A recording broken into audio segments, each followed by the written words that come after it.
హృదయపూర్వక నమస్కారం తెలియజేస్తున్నాను. అలాగే ఇందాక ప్రిన్సిపల్ గారు అన్నారు, మా ఒకసారి రోడ్డుకు వచ్చి చూడండి. నేను గత 10 సంవత్సరాలు బట్టి నేను ఈ రోడ్లోనే తిరుగుతున్నాను. గత 10 సంవత్సరాలు బట్టి నాకు కష్టం తెలుసు, మీరు పడేటువంటి ఇబ్బంది తెలుసు. ప్రతి విషయం నేను ఈ 10 సంవత్సరాల్లో గ్రహించాను కాబట్టి ఈరోజు నేను పరిపాలన అనేది మీకు అందరికీ తెలిసి ఏ విధంగా చేస్తున్నాను.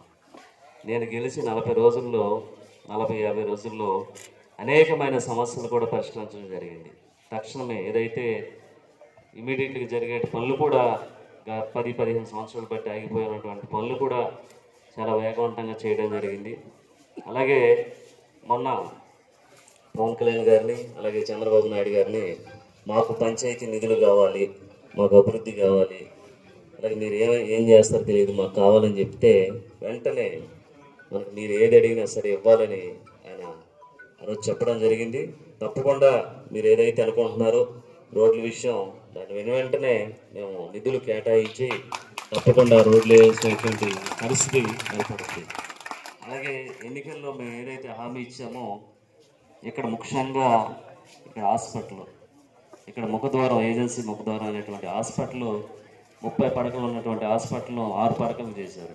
దీన్ని ఇమ్మీడియట్లీగా డిఎండిహెచ్ గారితో మాట్లాడి దీన్ని మళ్ళీ 30 పడకల హాస్పిటల్కి ఆర్డర్స్ తీసుకురావడం జరిగింది. త్వరలోనే 30 పడకల హాస్పిటల్ కూడా మీకు ఓపెన్ చేయడం జరుగుతుంది. అలాగే డిగ్రీ కాలేజ్ గురించి కూడా నాకు ఇది ఇప్పటి సమస్య కాదు, గత 20-30 సంవత్సరాలు బట్టి ఉండేటువంటి సమస్య.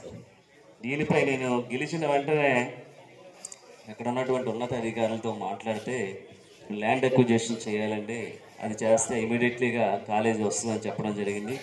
దాన్ని కూడా మళ్ళీ మాటిస్తున్నాను, డిగ్రీ కాలేజీని కూడా త్వరలో మేము ముందుకు తీసుకొస్తామని మీ అందరూ కూడా తెలియజేస్తున్నాను. అలాగే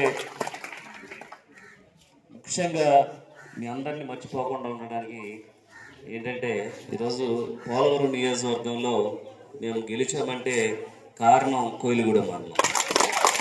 నేను నా జీవితంలో మర్చిపోయినటువంటి మండలం కోయిలగూడెం మండలం. మీ అందరూ కూడా గుర్తుపెట్టుకోండి, నేను ఎప్పుడు కూడా కోయిలగూడెం మండలాన్ని ఏ గ్రామాన్ని కూడా మర్చిపోను.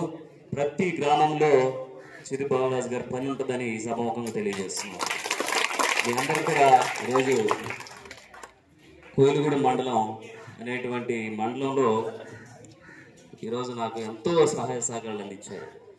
నేను మీ అందరికి కూడా రుణపడి ఉంటాను. ఈ రుణాన్ని మీరు అధికారం ఇచ్చారు కాబట్టి తప్పకుండా ఈ అధికారాన్ని ఉపయోగించుకొని మీకు ఏదైతే అభివృద్ధి కావాలో ఆ అభివృద్ధి కూడా ఎప్పుడూ అందించే విధంగా మళ్ళీ ఇంకొక 10 సంవత్సరాలు 15 సంవత్సరాలు మీరు నన్నే ఎన్నుకునే విధంగా నేను పనులు చేసి పెడతాను.